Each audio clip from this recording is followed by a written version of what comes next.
Well, here is step one of doing all the coolant removal and spark plug replacement and valve clearance adjustment. So we are removing the left and right radiator cowls. Step one, you've got two screws there and there, and this bad boy up here. Once you got that, he'll pop off. You just slide it forward, and on the right side there is a clip which we'll get to as well. That's an interesting last step right here of this work. You've got to pop this guy out of that. It's just a rubber grommet, just push it forward. And I'm running out of hands, so I'll have to turn you off. Alright, so there's the left hand side removed. I just took out the entire thing here.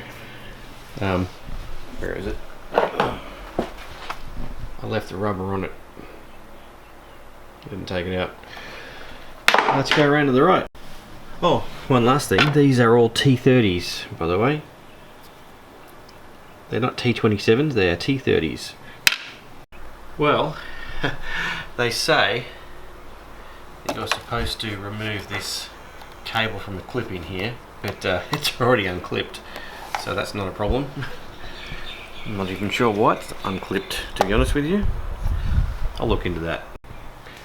Okay, right, so that top guy has to be removed with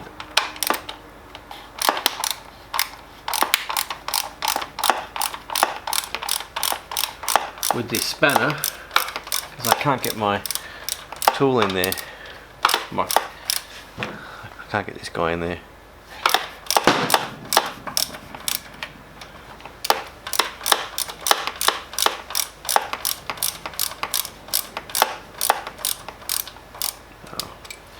I must admit,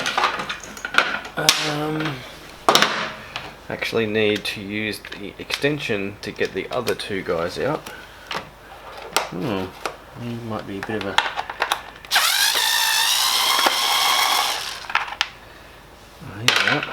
This guy might be a bit of a problem.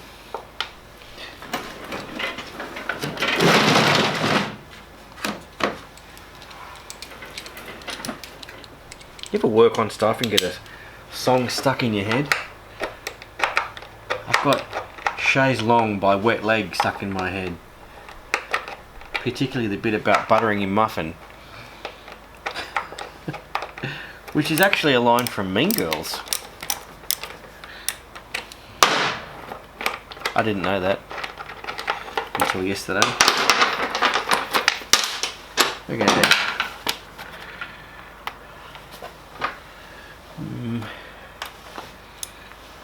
This guy's going to be annoying.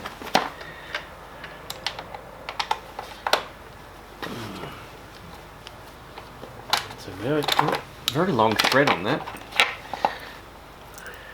Hang on. Quite a long thread. I'm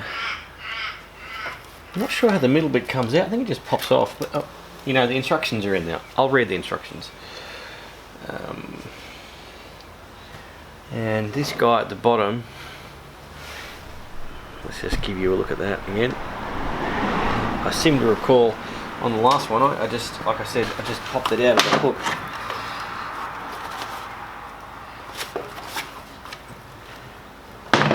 Technically, it should come out. I even used some silicone spray on it, which is around here somewhere.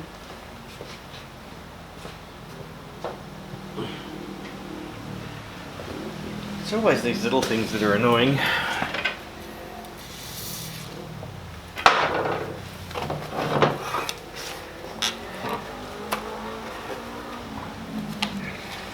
Come on, you.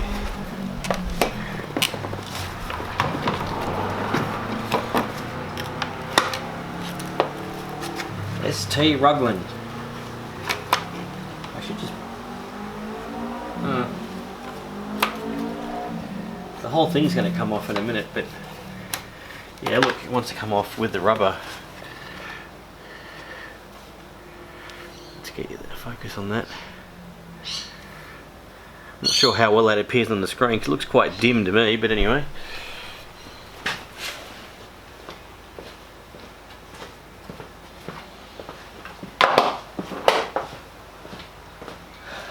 So I did print the entire instructions out, left and right radiator cowls. Draining the coolant, which is fine. Removing the coolant flange, removing the radiator. Okay, so that plastic bit in the middle, if you look at that, let's make sure it's focused, actually says that it kind of stays on till the end. Yeah, you don't really pull that off. Kind of stays on the radiator. I don't see why it couldn't come off. This looks like a couple of slide clips, but it does ask us to drain the coolant first, so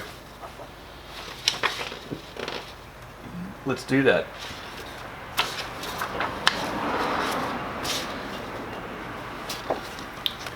Draining the coolant. Oop. It says here, blah blah blah, remove radiator cap. Interestingly enough, this bike effectively has two radiator caps. One is here, one's on the other side for like topping it up. Oh yeah, there's a little bit of pressure in there still. Okay, it must be warmer than I thought it was. I did have it running before, just after I repaired that leak in the fuel system, in the, you know, that fuel tank. And that looks like it should just pop off. I don't think it goes any further, because that's locked. It's just one of those.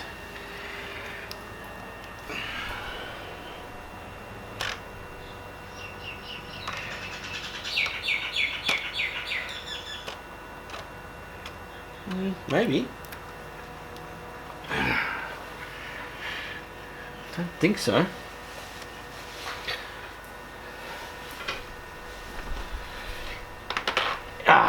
It does go around one further. Yeah. Well, that is full and perfectly green. Take it off. Give you a look. Zoom out. Zoom in.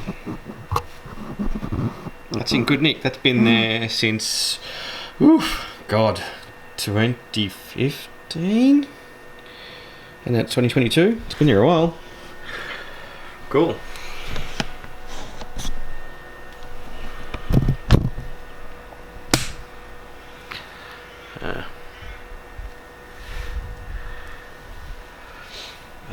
Right.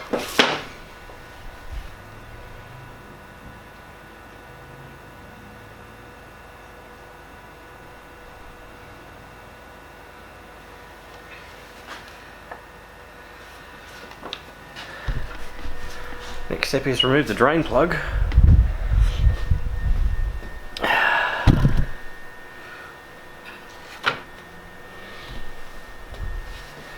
Hey you.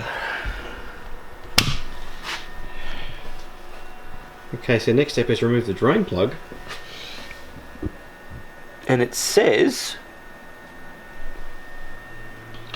the drain plug is down here. Oh, there it is. It's right there. Alright. Well, we've got ourselves a nice big bucket. I will be disposing of this coolant. Just got to drain it out now. I'm going to use a nice big pair of pliers to unlock this. Whoa! Oh, that's energetic. That's like car levels of pressure.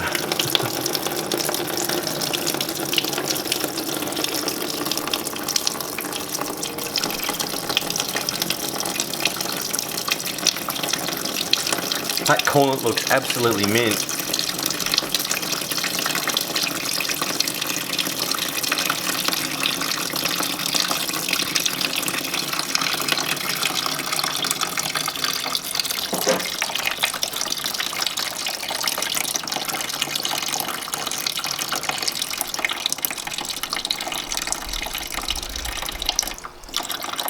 Looks like it's captive as well. It's not, it doesn't fall out. I've got that completely unscrewed. Interesting.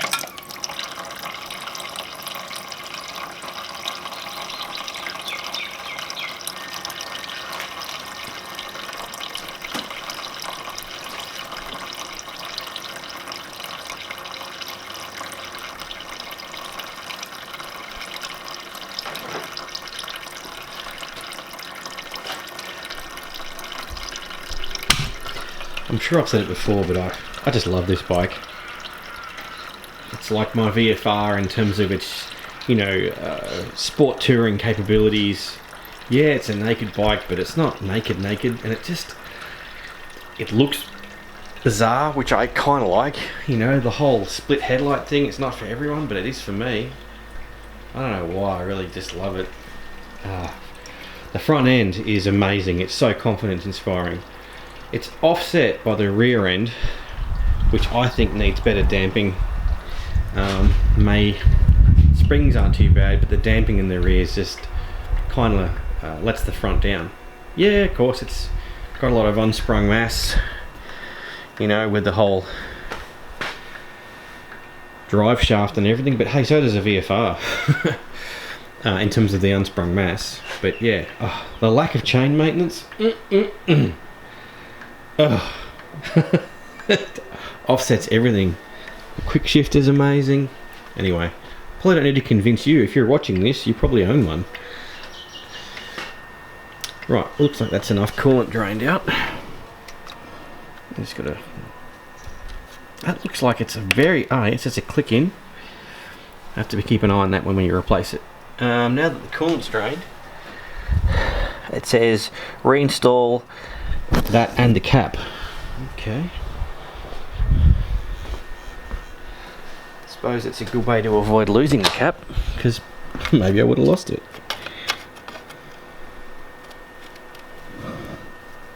Ooh. Oh, she tight. She tight. Tight like a tiger.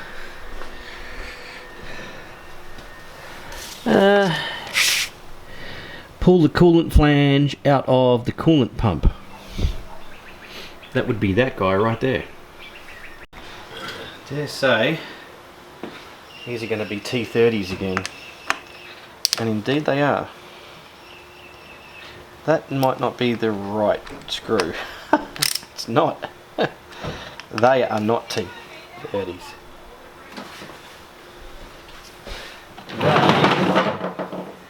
Are going to be T25s for sure. Yep.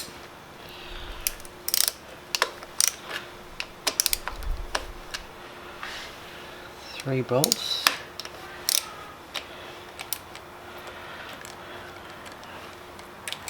So I think I know why they ask you to remove these, because you leave it attached to the radiator when you remove the radiator. It's also going to need this guy removed by the feel of it. Or the look of it, sorry, not the feel of it. Again, pretty sure these are, very frustratingly, aluminum screws. Aluminium.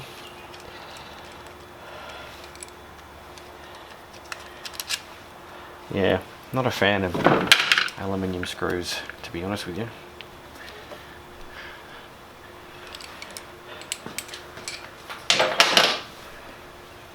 That might need to be levered out. Oh, there she goes. You can see the coolant pump in there. I'll get you a shot of that, and you can see that's actually caused the radiator to drop a fair bit. You can definitely see the coolant pump, which is driven off the rear cam, if I'm not mistaken. The exhaust intake cam. That'd be the intake cam. Yeah. Odd setup, but BMW loves doing things oddly. Right, well the next step's getting more interesting. Step 1. Open clip of the hose and disconnect the hose from the radiator filler neck. That would be on the right hand side of the bike. remove the clip and washer too, which is from the bottom, which must be this metal bracket thing. You can't see that. Whoop. Must be this guy right here. Yep, I'd say it is. And then it says remove the bracket 6. Yes, that's the long thing that goes back to the motor. Re-clips 3 and 4, which is the one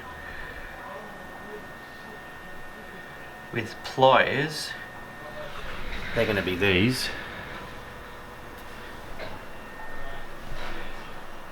Yep, I do have tools for that, by the way, now. Proper hose clamp pliers. Always disconnect the hoses from the metal stubs on the engine. What do they mean by that? Open the cable tie, arrow. Yep, that's also on that side. And disconnect plug for the rad fan. Oh, no biggie. Remove the radiator. Yeah, fair enough. Alright.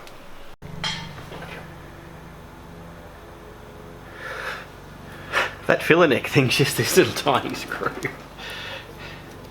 Little tiny hose clamp. That's all it was. I thought they were talking about something way more bigger. So obviously easy one.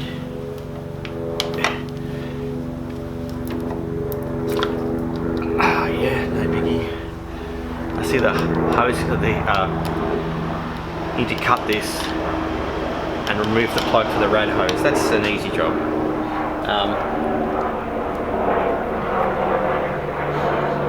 Oh, I think I know what they mean by the stubs on the engine. I'll get around to that soon. What was I doing? Cutting hose.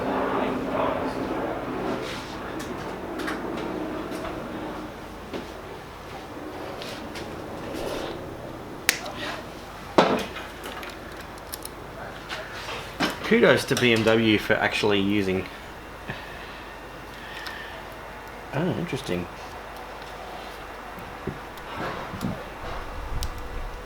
That's actually on the engine side of the harness, so that's alright. Yep, that's fine. There we go, that got him off. Let's go back and read what that sheet said. I'm on the passenger side. Okay, so it wants me to go round to the 3 and 4. Oh, okay. What it's saying is 3 and 4. It wants me to go to the engine side of the hose, not the radiator side of the hose. Well, let's start with this side. I'm going to lower you down for that. Whee! I may lower you really far down and shoot up. Not drugs, just, you know, point the camera up in the air.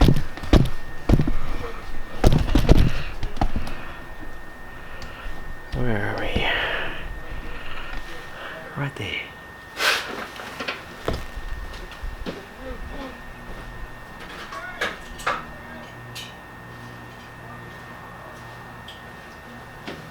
Okay, so this has to be my absolutely worst tool in my collection. This fucking thing. Not a fan, but it is a hose clamp plier, dude. These are always a pain in the ass. That's it. That's it. I don't like it, but it does work.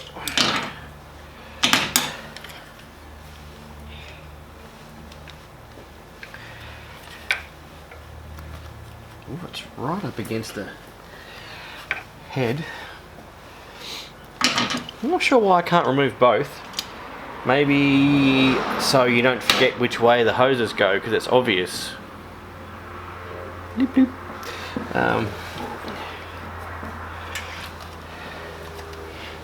Oh yeah, she tight.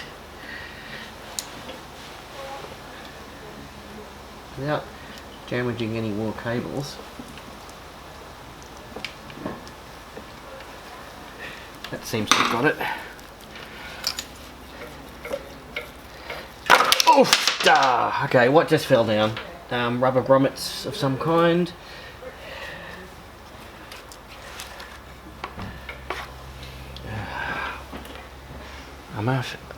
That's plastic. Okay, it looks slightly damaged. Not really sure where it fell from. We're gonna find out later, I think. Now we go around to the other side. And it wants me to do the engine side.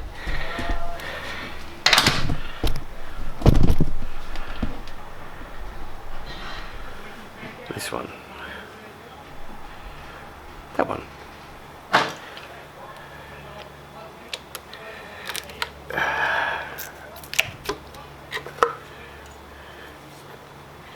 Like I say, cheap tool, piece of garbage, but it does work.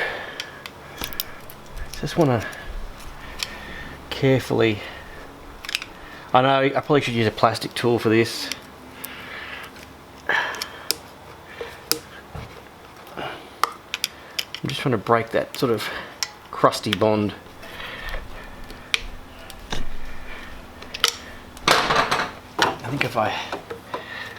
I think before I do it, I'm supposed to remove this guy here. What size? Sorry.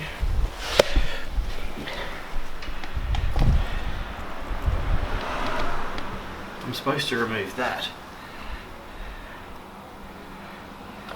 That just looks like some kind of clip. Okay.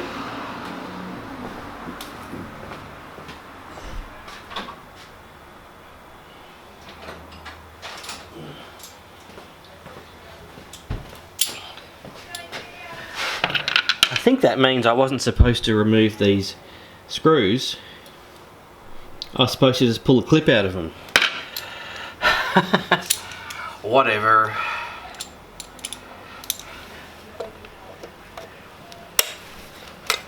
Yeah.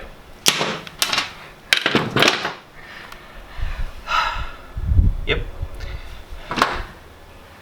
So, he should pop off now. Well, he does. I've left the rubber grommet on. Wow.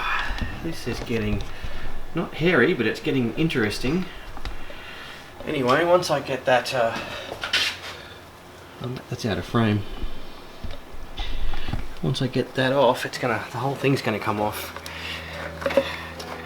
I do believe the last time I did this, I didn't remove the radiator, but I'm following the manual now, so look, it does give you more access. Let's just accept that fact. Okay, so the next thing it's going to want me to do is take out the secondary air injection system, which is supposed to just pop out. If I point to this rubber bit here, the last time I tried, it just snapped off. Basically, there's rubber seals in here. I need to put my hand in there, and they hold this plastic pipe in, and it just snaps off. And so the last time I had to re-glue it, I just glued it back together. You probably won't be able to see, but one of these I re-glued back on with epoxy. So basically you unscrew these, right, and it's supposed to just pop out, but it doesn't. So what I actually had to do was resort to using these guys, these angled guys in here. That's actually the wrong, oh, it's the right size, to take out the actual valves and then remove the whole thing. So I'm going to do that again, just so I don't make my SLS completely broken and then find that the bike can't be ridden until I wait for a part from fucking Germany. Annoying. So I'll do that. But in your case, what you're supposed to do is use lubricant or whatever, and silicone lubricant, get in here. Alright, let's see if I can zoom in a bit. Get in there and make it so that the SLS system pops out. But yeah, in my case, it just refused to come out. So just be wary. If you have to do the same, you can. So if you look at it, what have you got to do? Let's zoom out a bit more.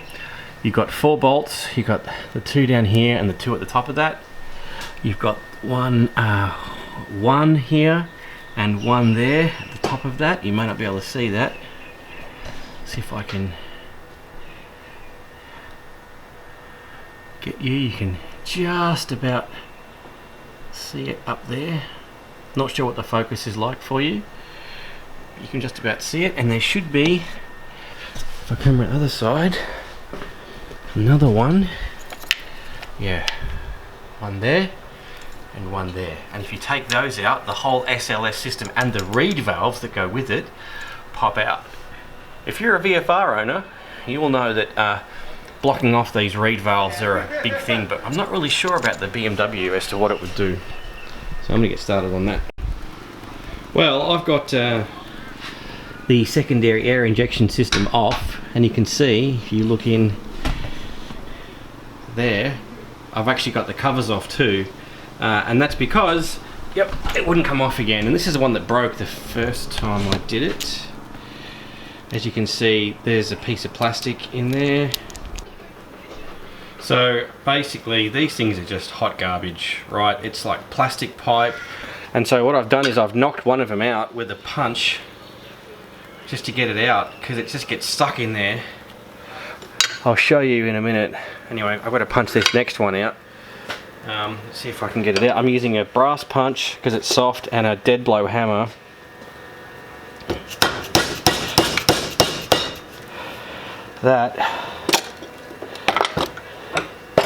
Ooh, that did not have a good grip. I need to somehow make it so I'm actually just punching down without breaking this aluminium fucking housing.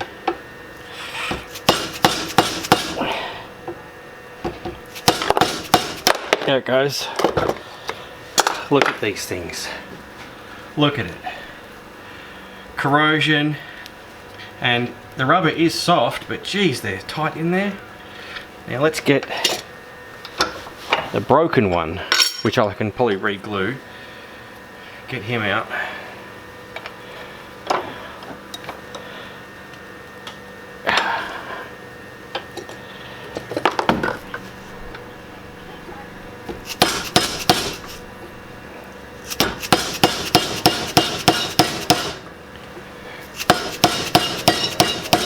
There it goes.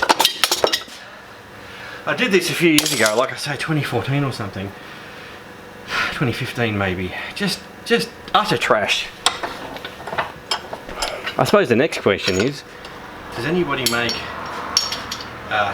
secondary air injection, not block off valves for these blokes?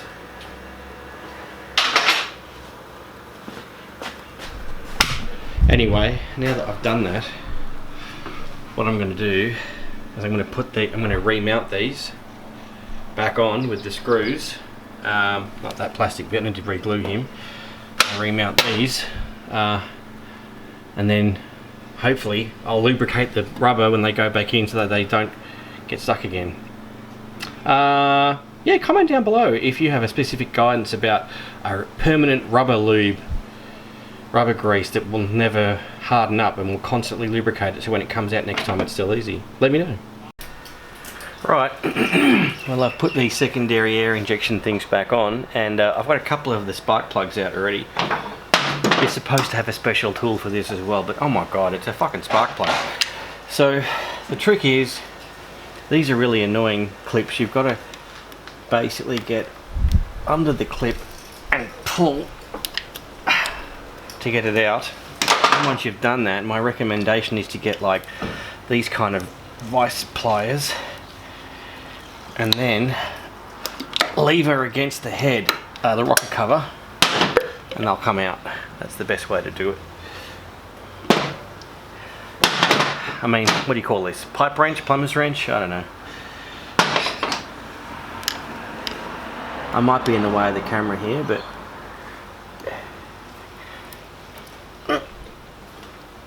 God, they're tight, those things, which is probably a good thing.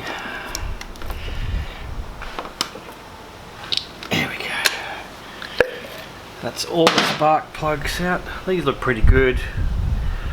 I don't see any massive issues with those. So, now is something I've never done. I've never taken the rocker cover off on this bike. It's got 68,000 Ks on it. Let me just check that. 67,936. And I skipped the first valve check. In fact,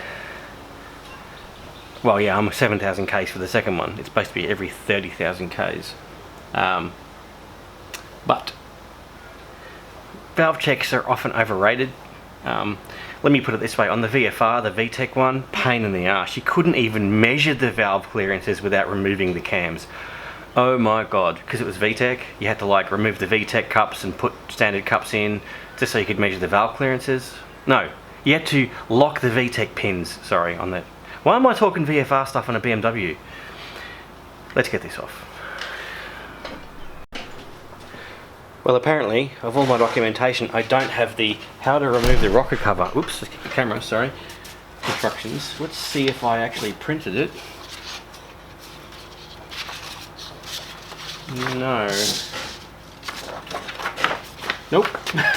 I'm sure it's just these bolts here, but let me get the print out that page in the manual and I'll be back. Well, unsurprisingly, the answer is remove the bolts.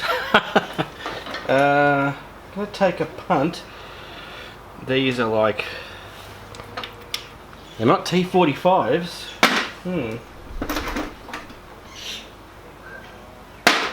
I have a ton of T45s. T40. Ta-da! Apparently it is just these 4 or 5 bolts. And there's a gasket under there obviously, and there's an SLS gasket. They are not tight. It does say, I'm pretty sure, 10 Newton meters when you retighten these. Oh, they're going to be fun to get to.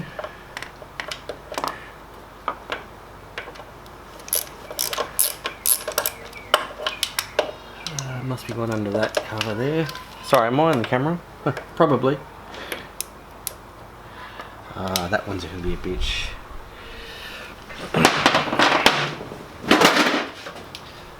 Oh, let's see. T40.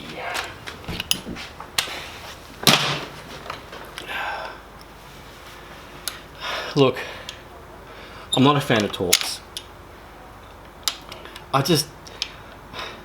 Look, explain in the comments why they're supposedly better than, like, hex head bolts.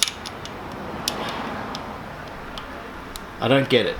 So yeah, give me your scientific opinions or point me to a YouTube link or something that'll tell me why they're so good.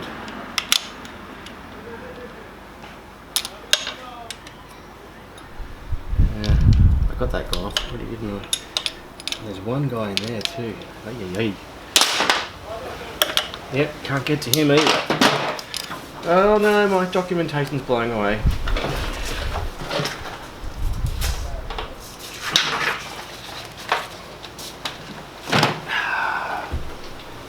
So I live in an estate where when we built the house, they said the pitch of your roof has to be 24 degrees because it's a windy area. I'm like, yeah, whatever. And it is.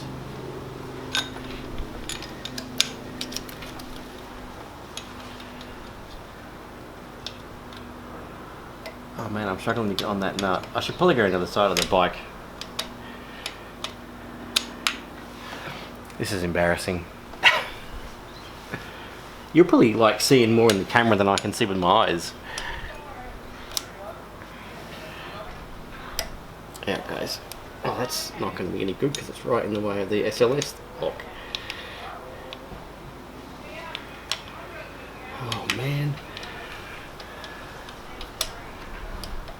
I just find Torx really hard to like get into.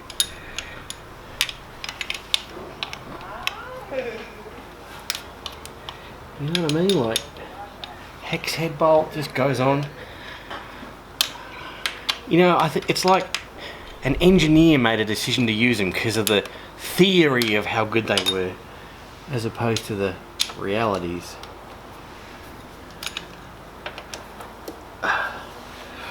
Right, I'm going to come back when that last bolt's out. Alright, all the bolts are out. Now we've got to get it off. I'm just looking for a decent lever point. It just says remove it. I'm sure it'll go pop.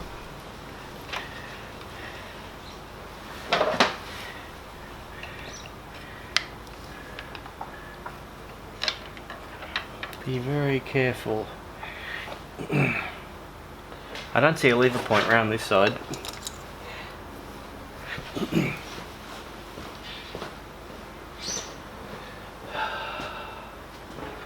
Nor do I see one around this side. However, you can actually just get a screwdriver in between the water pump housing enough to have a very gentle lever on it, and that's all it appears to have taken. All the bolts are out. 1, 2, 3, 4. 1, 2, 3, 4. Yep, just needed a wiggle.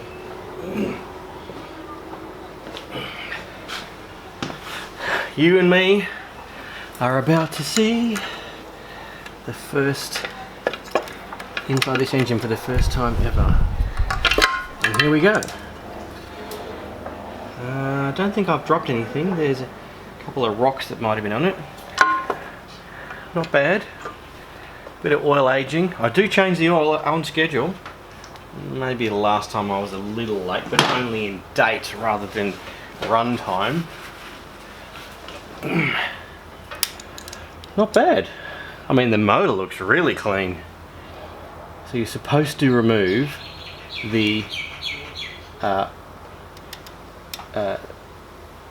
gasket here, which looks to be still quite soft, and the SLS gasket.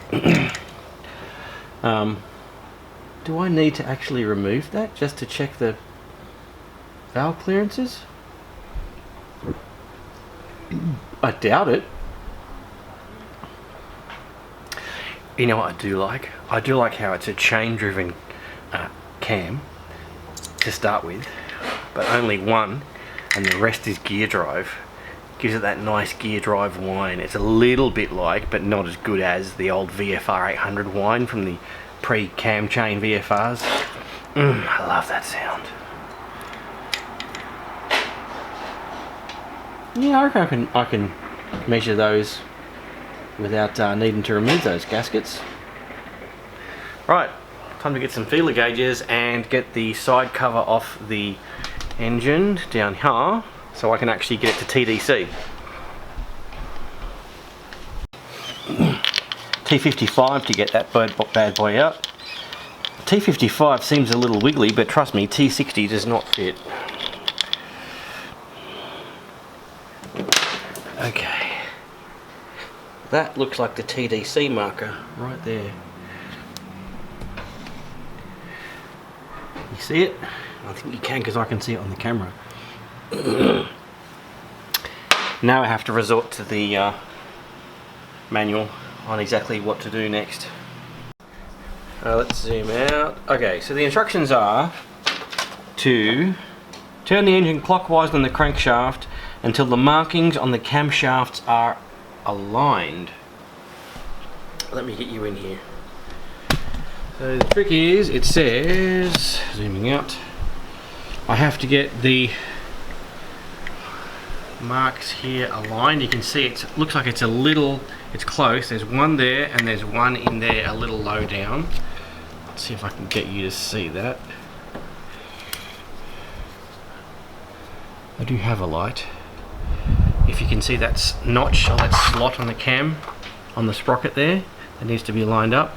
And then in here it says the line and the wind is line again. What was I saying about the wind here? You've got to get those lined up. So it says on the exhaust camshaft it's like a U, and on the intake camshaft, oh, I see it. There's a U right in there. Let's see if I can get you to zoom in. And get you to, yeah, there's a U on the sprocket there, and there must be a similar one on the other cam. I'm going to rotate the engine until I get there. I'll be back. Yeah, I got it. So it's a bit hard to see, but you'll see in there, if you can, there's like a U shape on this exhaust cam, and on the intake cam, can you see that? Maybe if I zoom in a bit, and I'm going to bop my nose on the, yeah, you can see there's like a line there on the intake cam. That means we're at TDC. Okay, so the deal is we have to measure this at 1342, and this is cylinder 1 by the looks of it, because it says direction of travel this way, and 1, 2, 3, 4. So we have to do 1, then 3, then 4, then 2. Now at TDC, I've got to slip the things in behind there. I'm going to measure what they are supposed to be. So I had my feeler gauges here, keeping them clean, starting with 0.30. Geez, they're a bit hard to get in. 0.30 fits, but it's tight. Let's try 0.33.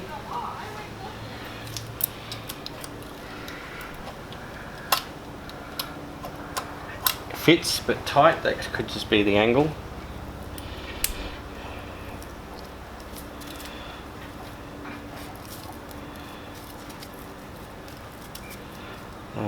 Man, I've gone a bit wonky here. 0.35.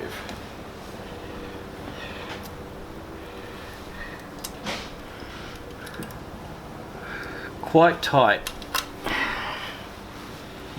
Let's try 0.38.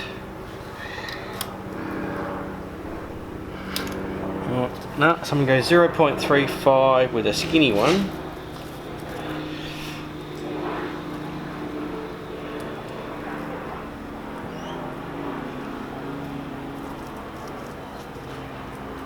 Just lost my 0.35 here somewhere.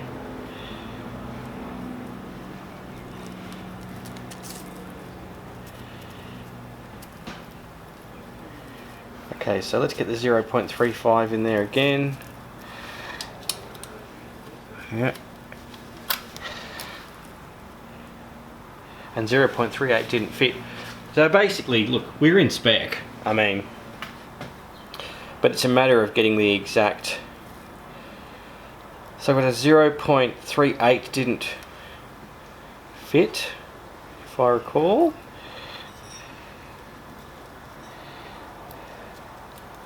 Let's just do that again. Oh yeah, no. So 0.35. So there's a 0.03 in there. So I'd have to go with a 0.02. Smallest I got to 0.04. So we're going to go and say 0.35 to 0.37. I'm happy with that. I'm going to leave it at that. I'll do the next one across, which is this one.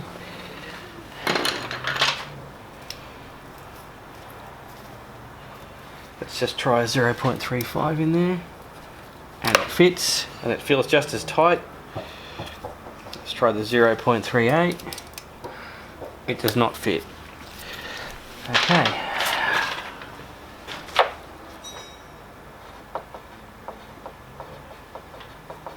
Okay, that's the first one. Now it says rotate the crankshaft half a turn to get to the next cylinder, which would be cylinder 3.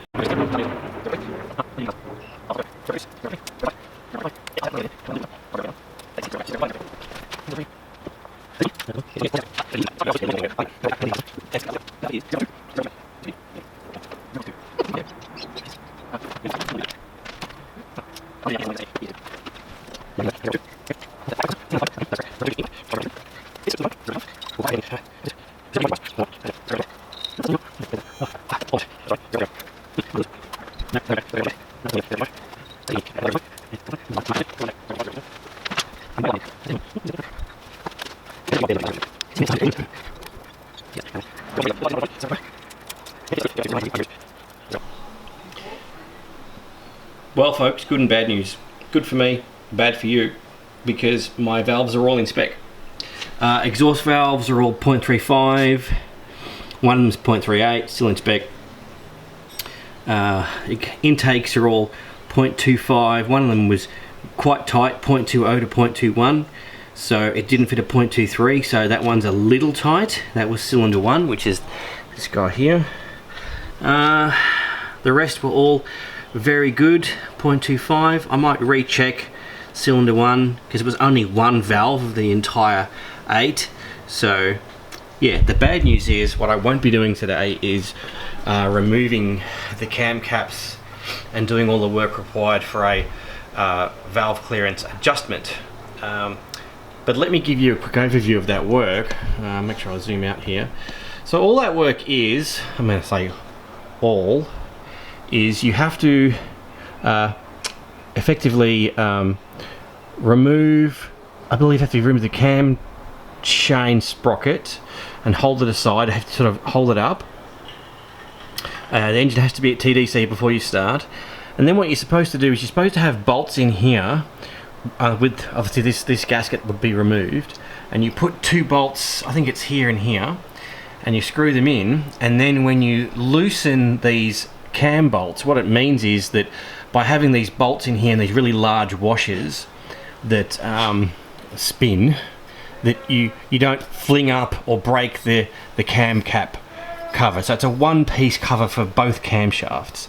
So what you would do is you would get a long piece of threaded rod with spark plug thread on one end and a different thread on the other that could fit a nut and a large round washer, and you'd grease it so it would be basically the size of this this gap in here, of this circumference in here, and basically the washer would rotate as you loosened it. So the way it works is you would have it tightened down, finger tight, you would loosen all these bolts holding the cam cap on, but it won't fling back because it's held down by those 2 bolts. Then what you would do is you'd loosen those 2 bolts in sequence, which allows the cam cap to evenly come off, and you would also remove this cam cap here, but this is the one which is of concern. Then you can get the camshafts out, and what you do is under the camshafts, under the rockers, now these are actually a bit weird, these designs. Let me get the light for you. Okay, so the way these work is there is a lifter, there's like a rocker. Okay, so it's not like a bucket and shim arrangement, it's a rocker and shim arrangement. So the rocker is basically pivoted on the edge of the motor in there. You should hopefully see that. I'll put the focus on it. So there's a rocker in there under that valve, and inside the base of that rocker that goes on top of the valve itself is a small spacer, and those spacers are in 0.01 measurements, and you would take the spacer out, compare the spec of what's required against your measurement and what the current spacer size is, and purchase from BMW the correct size spacer, wait for it to arrive, then install it. Do that for all the valves that are out of spec, put the cam cap back on, tighten everything down, and then redo your measurements. Pain in the ass because you can't buy those spacers in like a generic pack. They're BMW specific, as I understand it, and they're probably going to be like 10 to 20 bucks per spacer, so probably some stupid price. So yeah, you have to be aware of that. But unfortunately for you guys, I'm just about to button this up and finish the job. Alright, tightening these to spec. It is 10 Newton meters.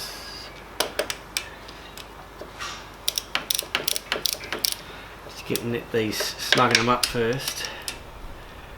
Once they snug up, excuse my fat head.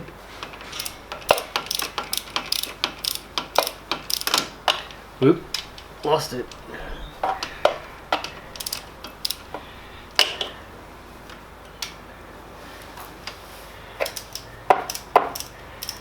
Not snug yet. Now he's snug. And I can actually get to all the bolts with this 1/4 inch socket. Well, that one's not snugged at all. There's 10, 10, 10, 10, 10, 10,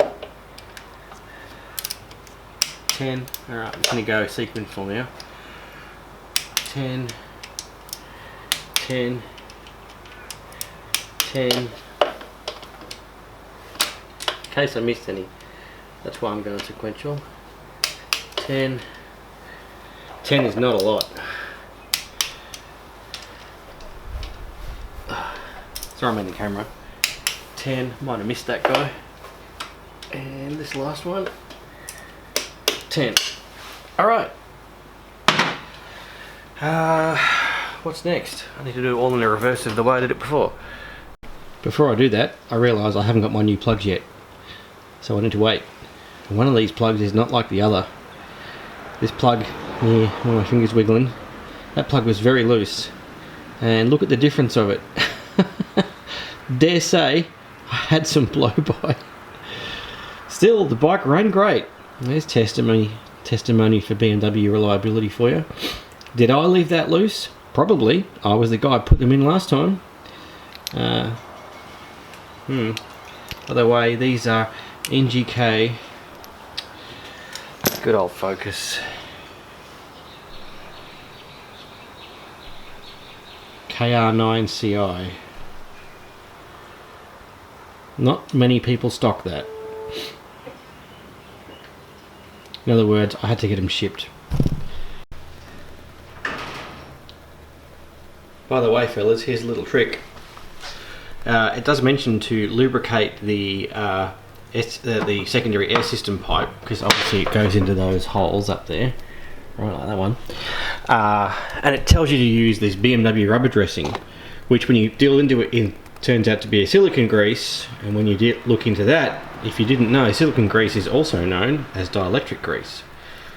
So if you have some of this, dress the rubber with that, and it'll make sure it stays lubed and won't get stuck in there again.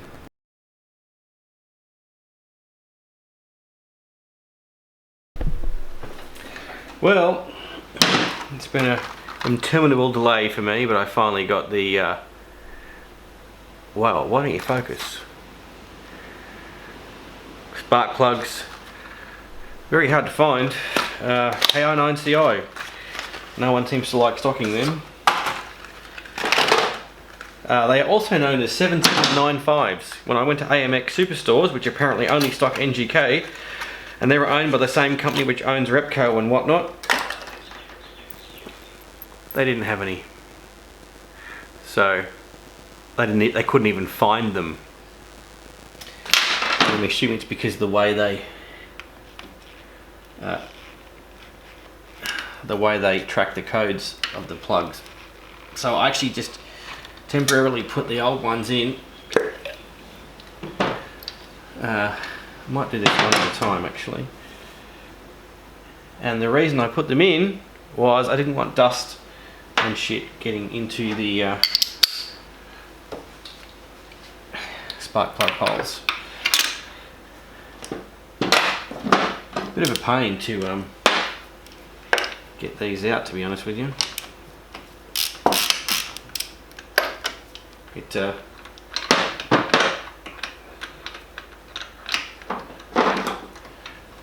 don't have a lot of space. And the thread length on these is huge. Like, these are a really deep head. Alright, look at the thread length on that.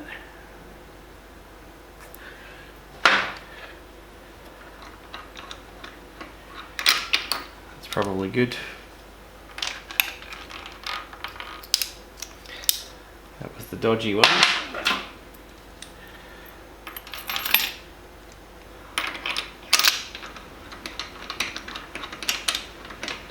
He's going in.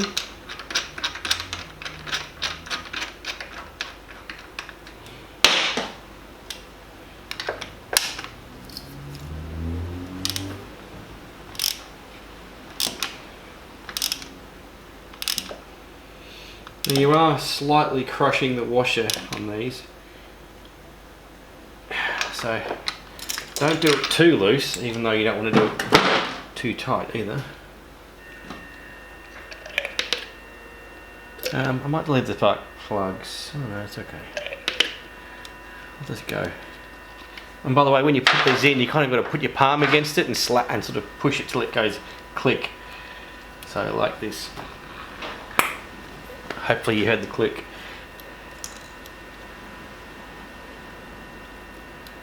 And now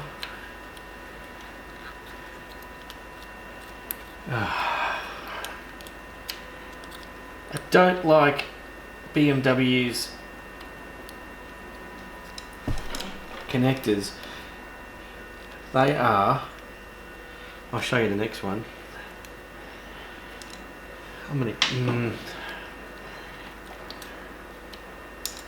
They're really finicky.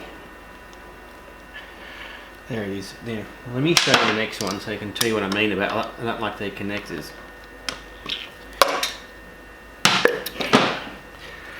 You see how they're hollow on the bottom side? It's easy for the connector to get sort of cocked in the bore there. It's just, yeah, don't like it. I think it's a 3-pin. I thought they were 2-pin. Obviously not. This is annoying, so you don't have a lot of space here. You have to drop your socket in and then drop your extension in and then put your ratchet on. And then, particularly with the tools I've got, more of the point.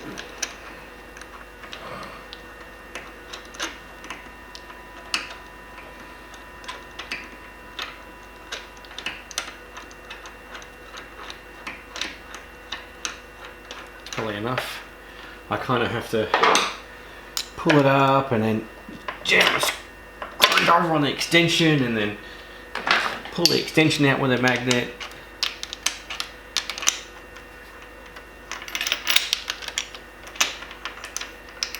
And then pull the spark plug out with a magnet. Annoying.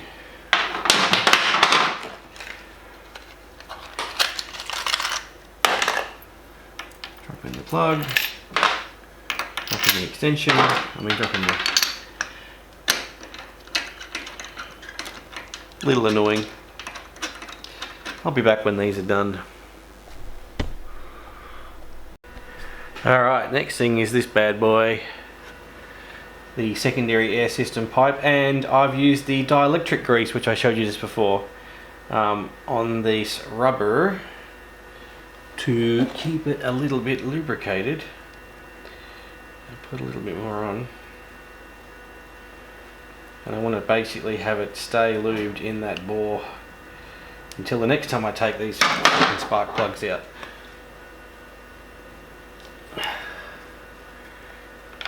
Whoops, now it's too slippery.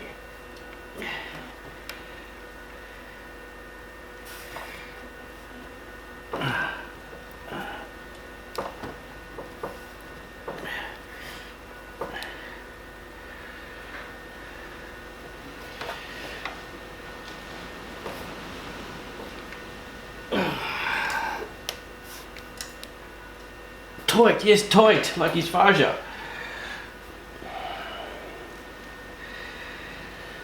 Okay. Now,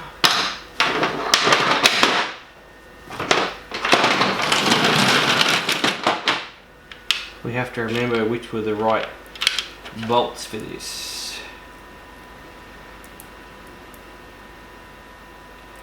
Well, I have 3 of these.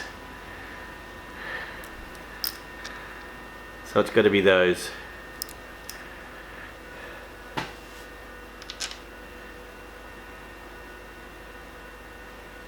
They are extremely long thread though.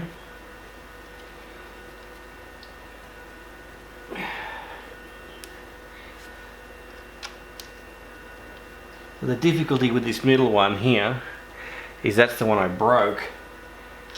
Actually, there are only 2 bolts, not 3, so this is not correct.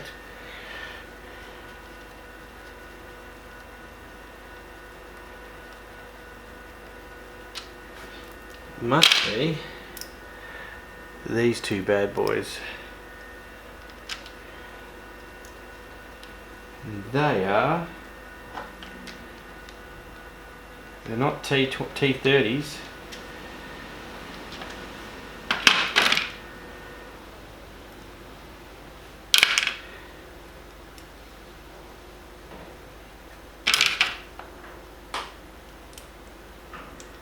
Defo not T30s.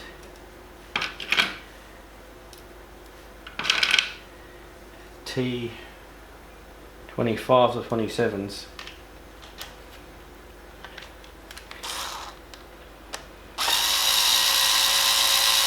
I'm going to ease these guys in.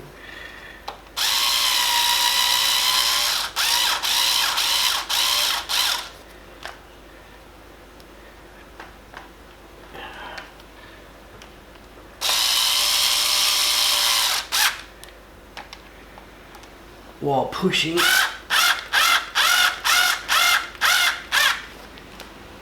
so that I don't break anything off. Alright, that's that. And now, zooming back out, there is a SLS hose, which is this guy here. And he just has to clip on. Has he got rubber? There's no O-ring inside. Let's see how we go. Clips on, all good. Well, it's time to put the radiator back on. I started by remounting this bad guy. Oh, in fact, what I've forgotten here is I need to recheck how that guy works, if I need to put the clip on there directly, or if there was another piece of plastic and then the clip. So I've got this bit of plastic here, and I think it goes onto that, and then I put the clip in. But I've just got to check the parts diagram. The answer to that is no, it's a metal washer, and I do have enough of those in my bag of bits here, box of bits, to actually do that. So yeah, so these are retaining springs, these bad boys, they actually clip over those, but it uses the metal washer to make sure it's got the, you know, strength to hold everything on. So I'll do that first.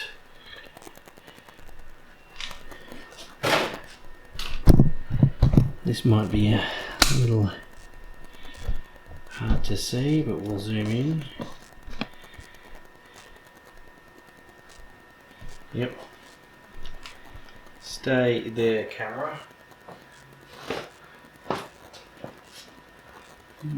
Not as easy to get to from this side, but there we go.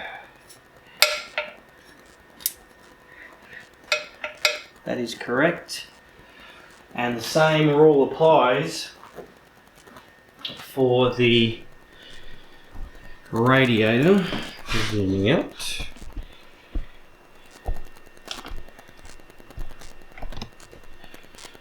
there is a little tab on the bottom of the radiator that has to push on. Yep, there we go. I'm fairly happy to let this sit because that piece of metal rod is strong enough. And then there's a washer and the clip. That's correct. Alright, hopefully you saw some of that. Righto, so the next step in reverse is to push on the hoses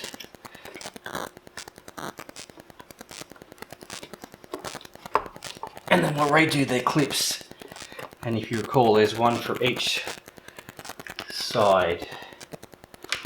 Now this guy, I'm not really sure what he is, but he just stays there. Alright, let's get back to the other side and do him.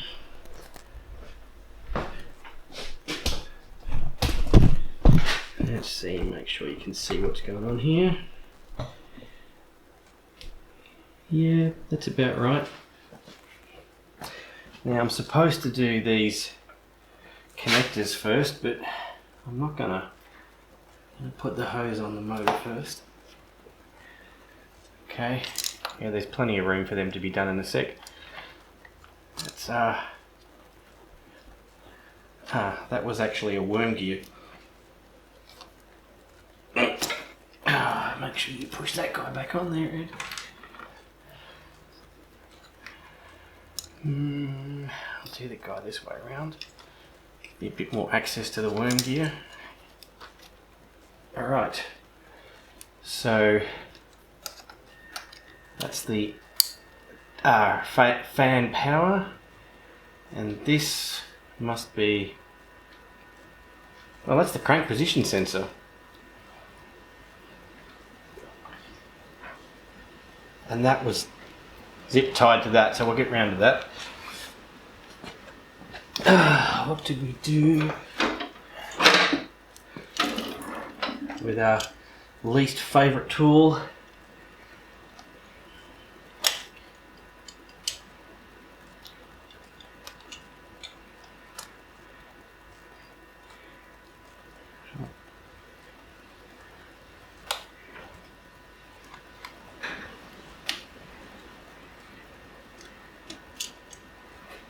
He looks good. Moving back around. Hey, look. It's not the best video editing in the world. I get that. I just hope it helps. Oh, that's right. Those 3 screws I found before were from this guy. Let's just put one in there to hold it on. Okay. Okay. He wants to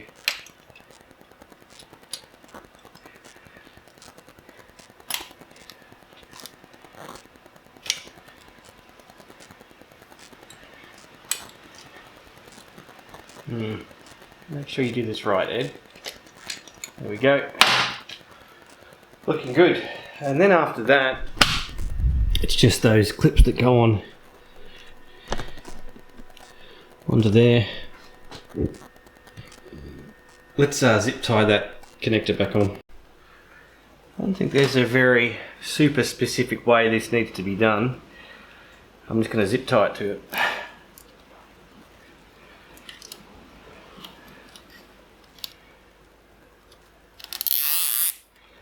I'm going to push it behind like so.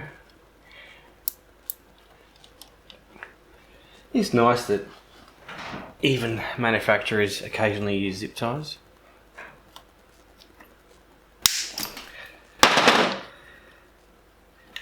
Yep, that's tight enough. Okay, I'm going to carefully run down these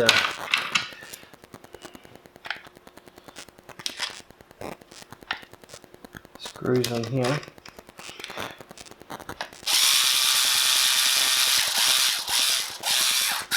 bad boy doesn't have a lot of torque, which is good, I find, for these aluminium screws.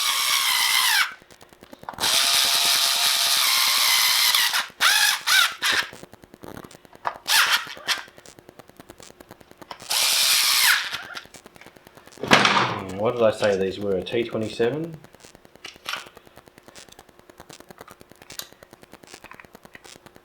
No, they are not. They are 25s, absolutely 25s.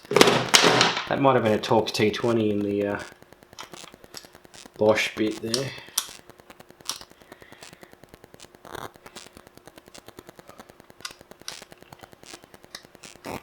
These kind of things, you're not looking at a huge amount of torque.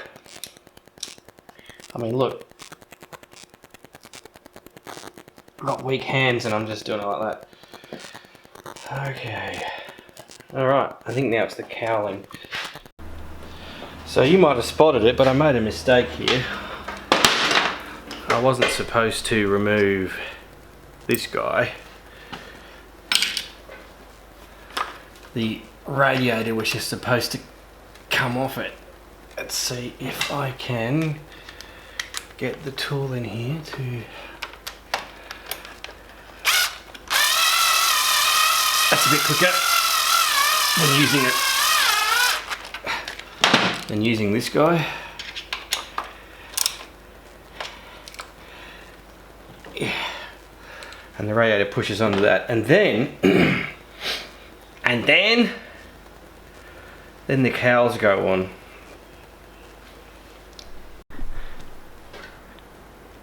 Well, anyway, I just remembered that you can't put that right hand side cowl on until you've actually refilled the radiator, and that's really what a lot of this video is about, because you're supposed to use a vacuum filling system, etc, etc. So, let me just turn this light off. It's not in our eyes.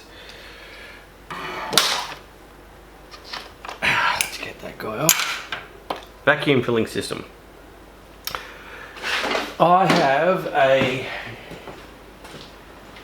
airlift something somewhere around here. A U-view airlift, and I can't see it. Where has it gone? Is it in this box?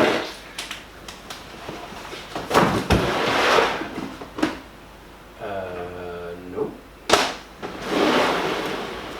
There it is.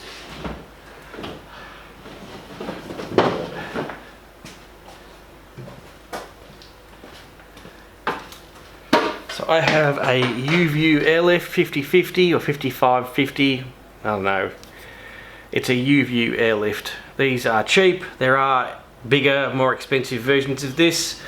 It's a very simple tool. You just need vacuum, which you attach here. Let's get you a bit better view of that. Ignore my dirty towel. There. And you use a venturi to suck a vacuum out of the cooling system, and once you've done that, you can then take this other end of it, which is dipped in your tank, and your bottle of coolant, and you can just open the valve to suck in all the coolant, and once it gets to zero it's full. So I'll show you that now. Alright, I've taken the radiator shrouds off because it's just easier to show you this if it's not connected. I wanted to go through the details of this because this is the instructions on how to drain and refill the cooling system as taken from the CD-ROM you can buy anywhere, which is the K1300 service manual. It is 8 pages of A4, alright? That's how confusing this whole process is. So we've done all of the most of the work, okay, except for refilling. I'm not sure if you'll see this, but it literally says you have to seal off a hose down there. So let's just excuse the camera wobble. Yes, so I'm going to take the camera off the stand and sort of run through this with you and focus in the middle. So to fill the cooling system on the K requires a vacuum filling system. The reason they say it requires it is there's a bunch of really tiny air passages in the cylinder head that will leave air blockages and cause the bike to overheat. However, this bike has two pressurized storage areas for coolant. You've got the radiator, which obviously has your fill hole, right? And you also have your overflow tank, which is also pressurized. So this one here, this cap here, where did I put it? Where did I put the cap? Uh-oh. I have misplaced the radiator cap. So, the cap which goes here, which is where my vacuum system is, have a look at it. Do you notice anything different about that from a traditional radiator cap? Let me go and show you the actual radiator cap, because this is what you'd expect to see. The spring, right? So this is the pressure relief system. So basically, the main radiator has a line coming out the back of the rad here, and that goes all the way over to here, but there's also the overflow out of here, which is there. So when you're pulling a vacuum on the system, you need to clamp off that hose down there. If you don't do that, let's just go and do this now. Yep. Okay, he's on. Now, assuming my vacuum system is going to work, sometimes it gets a little bit tetchy.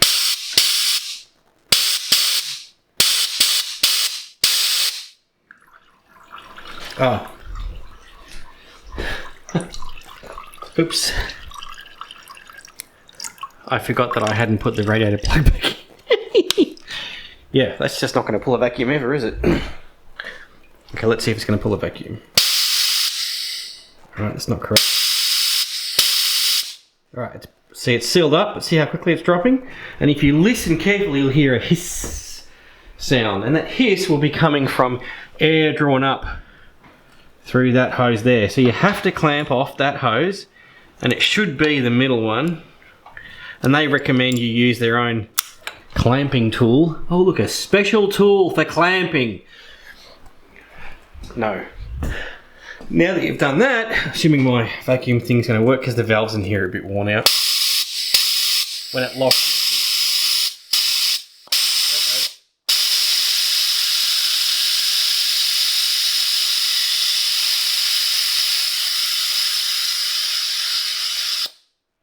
that's about as good as a vacuum as you'll ever get.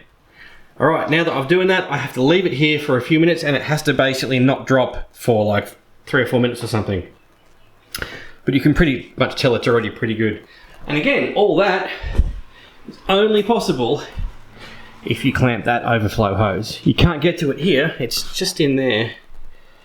You can maybe see it. It's just in there, you can't really get to it. It has to be that one down there. Now, I'm assuming that's going to be okay. So let's do it. So now what I've got I think like 3 or something litres of coolant in there. All I have to do, I've actually bled a little bit of the air out before I did the second vacuum pull, so that's not going to pull any more air in. I open this up now. And that, you'll see it going down quite quickly.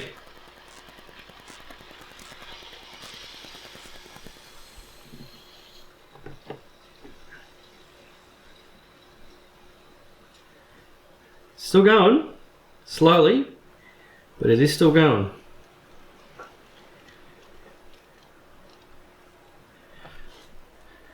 And now, because we pulled a full vacuum, all that coolant that got pulled in had to go and fill those spaces for the pressure between inside the engine and the atmosphere to equalise, so it's filled all those tiny little galleries. And we have to subsequently, I believe, also check and drain that guy as well, because I think that also fills to the brim when I do this.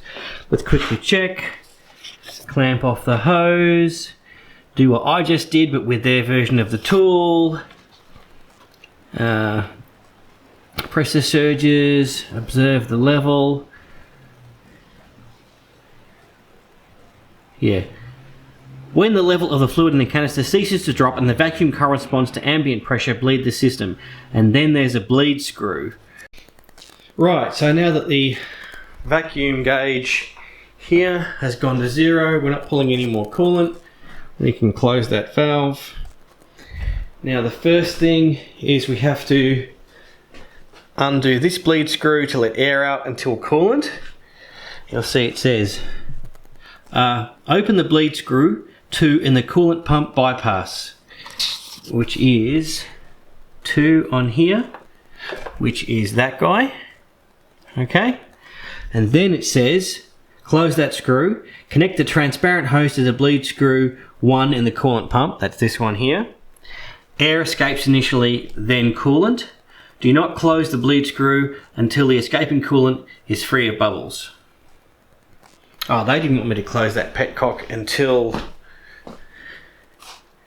I'd done that. So let's go and do that now. And they want me to put the bottle up higher to force it to push all the air out, because these are at the top of the system. These are the highest points in the system. Okay, so they want me to have the tank higher up in the air. Hold on. Okay, so because of the tools I have available to me, I'm actually going to do this bleeding this way. I've sealed up the other side of the bike over here already, so you can see the radiator cap's already on down there. And what I'm actually doing is I'm using the filler. This is a Loyal brand filler to provide the head pressure necessary. So I'm going to need to move all my documentation. This is a bit of a mess because this is the first time I've ever tried to document this properly. So step 1 is to bleed at the top and get all the air out of this bleeder here. Oh, he's tight.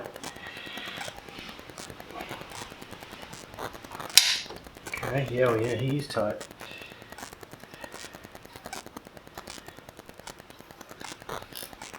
And to do this until it's all coolant, which it looks like it is, and then to do the same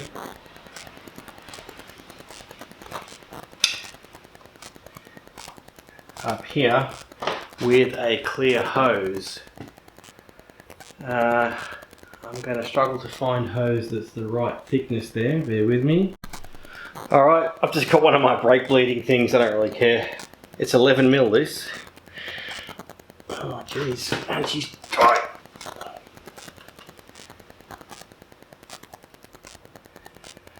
Well, oh yeah, there was some air.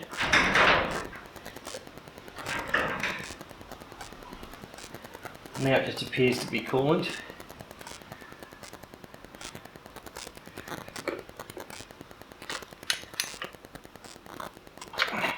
Alright, so that's the system bled of air.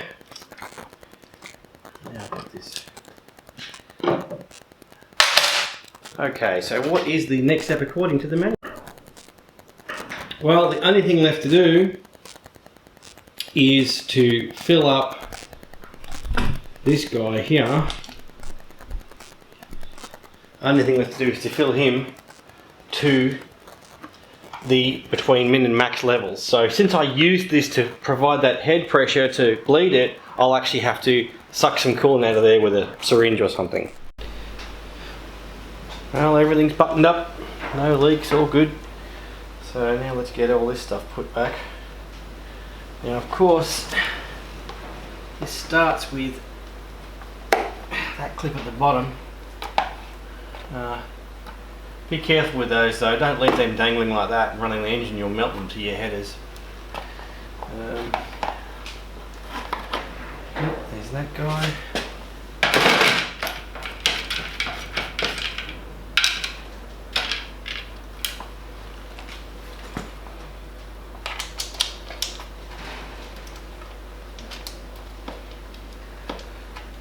Yep. And now these two screws.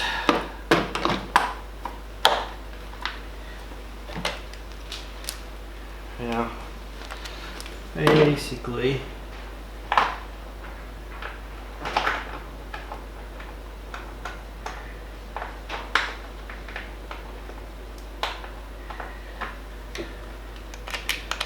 these can be tricky to get in to bite. And this one I actually think is stripped.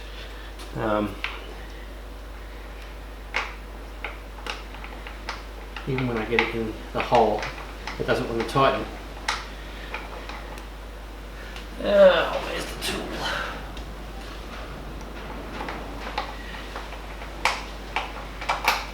It's really annoying, these. I have to use the magnet to get this one to go in because it doesn't quite want to go in the hole. I'll come back when it's done. Alright, we're done. So yep, you can see everything is nicely in place.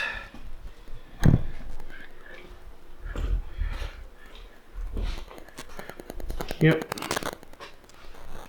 All good. Nice and tight. No leaks. This is nice and full. Yeah. So look, it's not a hard job. It's just a little bit labour intensive because of just the layout of the bike. But overall, it's not too bad. I hope it helped out.